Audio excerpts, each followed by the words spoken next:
ഉമ്മാനോടും ഉപ്പാനോടും നന്ദി കാണിച്ച് തുടങ്ങുന്നിടത്താണ് ഒരു മനുഷ്യൻ ജീവിതത്തിലേക്ക് സമാധാനത്തിൽ നടന്നു കയറാൻ. ഉമ്മാക്ക് ചിലപ്പോൾ മോശമായിട്ടുള്ള സ്വഭാവങ്ങൾ ഉണ്ടാവും, വാപ്പാക്ക് ഉണ്ടാവും, ചിലപ്പോൾ അറിയാതെ വേദനിപ്പിച്ചു പോയിട്ടുണ്ടാവും. പക്ഷേ അവർ നിങ്ങൾക്ക് ചെയ്തു തന്ന കാര്യങ്ങളില്ലേ, നിങ്ങൾക്ക് ബോധമില്ലാത്ത സമയത്ത്, നിങ്ങൾ ഡിപ്പെൻഡായി മാത്രം ജീവിച്ചിരുന്ന സമയത്ത് പകരം വെക്കാൻ ഒന്നിനും കഴിയില്ല.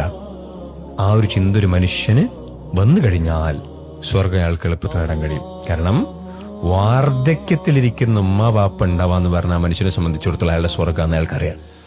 തീർച്ചയായിട്ടും ആലോചിക്കട്ടെ, ചെറിയ പണി ചെയ്തു കൊടുക്കുന്നതിനൊക്കെ ഇങ്ങനെ കൂലി ഇങ്ങനെ കടകടകടാന്നറിഞ്ഞ് കിട്ടാന്ന് പറഞ്ഞു. കാരണം അത്രയും നീതിയിൽ ആണ് ജീവിക്കുന്നുണ്ടാവും. കാരണം എനിക്ക് ഇനി ഒന്നും എന്റെ ഉമ്മാക്ക് ഉപ്പാക്ക് ചെയ്തു തരാൻ കഴിയില്ല എന്ന ബോധ്യം ഉണ്ടായിരിക്കേ ഞാൻ ഉമ്മായി ഉപ്പായി നോക്കുന്ന ഒരു ഫീലില്ലേ, ഓ സുബ്ഹാനല്ലാഹ്, അയാൾ സമാധാനത്തിലല്ലാണ്ട് ജീവിക്കില്ല. അതാലോചിക്കട്ടെ ആ ഫീല്. സ്നേഹത്തിന്റെ നിർവചനാണ് ഉമ്മ അപ്പ എന്ന് പറഞ്ഞാൽ. അവരിൽ നിന്നും പഠിക്കണം എങ്ങനെ സ്നേഹിക്കണം.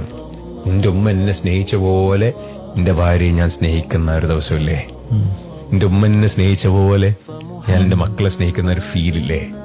എനിക്കൊന്നും വേണ്ടാന്നുമ്മ വിചാരിച്ചിട്ടല്ലേ നമ്മൾ സ്നേഹിക്കുന്നത്. എന്റെ കുട്ടിയെ നന്നായി കണ്ടാ മതി അല്ലേ, എന്റെ ഭാര്യക്ക് നല്ലതുണ്ടായാൽ മതി എന്ന് കരുതി എത്ര ഭർത്താക്കന്മാര് ഭാര്യനെ സ്നേഹിക്കുന്നുണ്ട്, എത്ര ഭാര്യമാര് ഭർത്താക്കന്മാരെ സ്നേഹിക്കുന്നുണ്ട്. എനിക്ക് നല്ലത് ചെയ്ത്